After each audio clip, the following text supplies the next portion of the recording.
You know, this is a new thing for me. This is not very often that I get an opportunity to open, have an opening, if you will.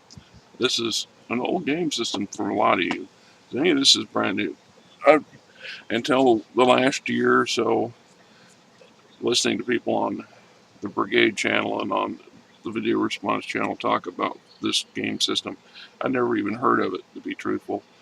I don't remember seeing it come up on the shelves, and nobody in my small circle seemed to know anything about it. But that's not totally surprising, since I tend to run with a bunch of older gentlemen.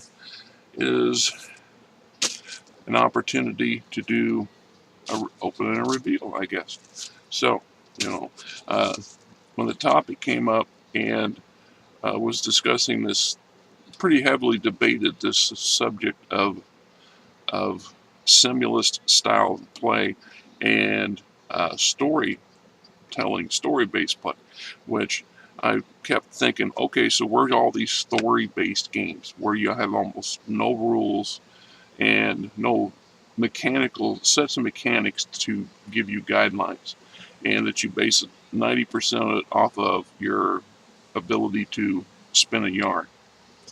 And nobody seemed to be able to come up with a list of these games. Everybody, a handful of people were adamant, absolutely, we're into that absolute, this is the only way to play, and I'll never play another way. And anybody else are idiots for playing the way they play, which is a wrong attitude to have. That's that one of those absolutes that's just not appropriate or fair for this hobby of ours, in my opinion. In my opinion.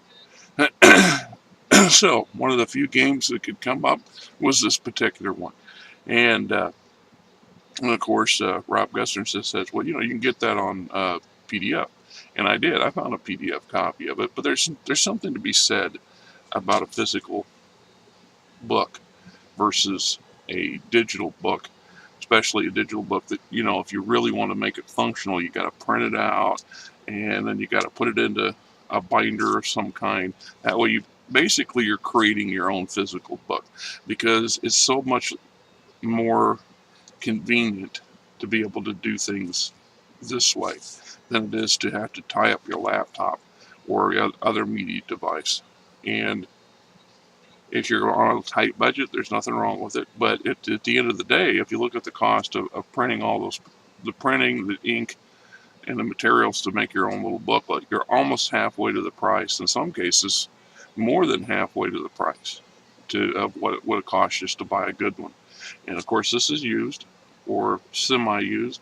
I got it off of eBay for $11, plus the shipping and handling, which everybody knows, who's ever dealt with eBay, that piece of that shipping and handling is inflated, so the people selling the item still gets a little extra. So, like I said, the gentleman that sent it wasted no time get it to me. I actually got it shipped the next day. Did a fairly good packaging deal. I know shipping books through the internet, through the regular mail, is cheaper than sending other things because it's considered a media. I recently bought some books for a friend of mine and sent it to him upstate, and so he got them fairly quick, and I got them to ship them fairly cheap. So getting the package is no big deal, and feels pretty solid. It to me, it looks kind of small compared to the standard D&D style. The standard D&D style. It's a little bit smaller than what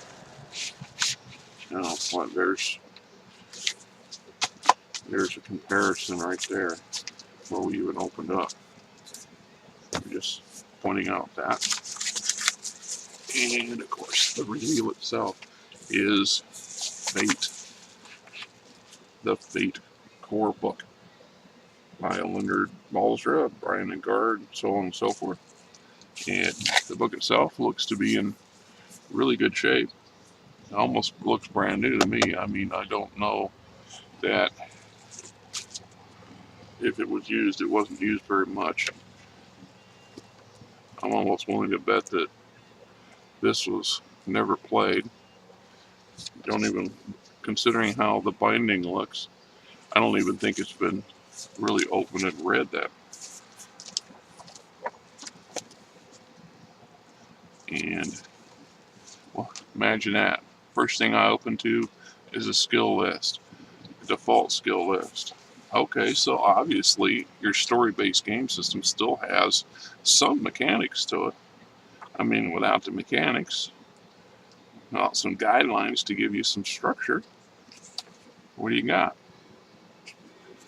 Well, I can't give you a lot of in-depth this, that, or the other thing, and how I've had time to read through it, study it, figure out what's going on here, see how it's minimal. There's a minimal looking player sheet there. Got some interesting artwork to it. So definitely some interesting artwork there. Interpreting the results.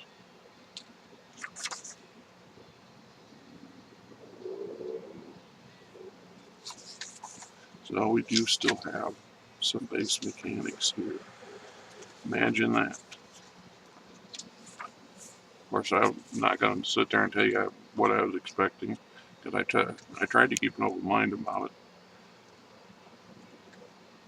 Looks like it's set for either modern or futuristic style play. I suppose it could be used as an RPG or a fantasy hack a slash or what have you. Light and magic style game, I suppose. It looks more like some kind of variation of the artwork. Anyway, it makes me think of a variation on Shadowrun, which is nothing wrong with that.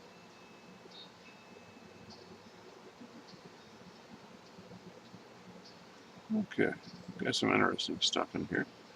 And like I said, this is just a reveal for me, the Fate system.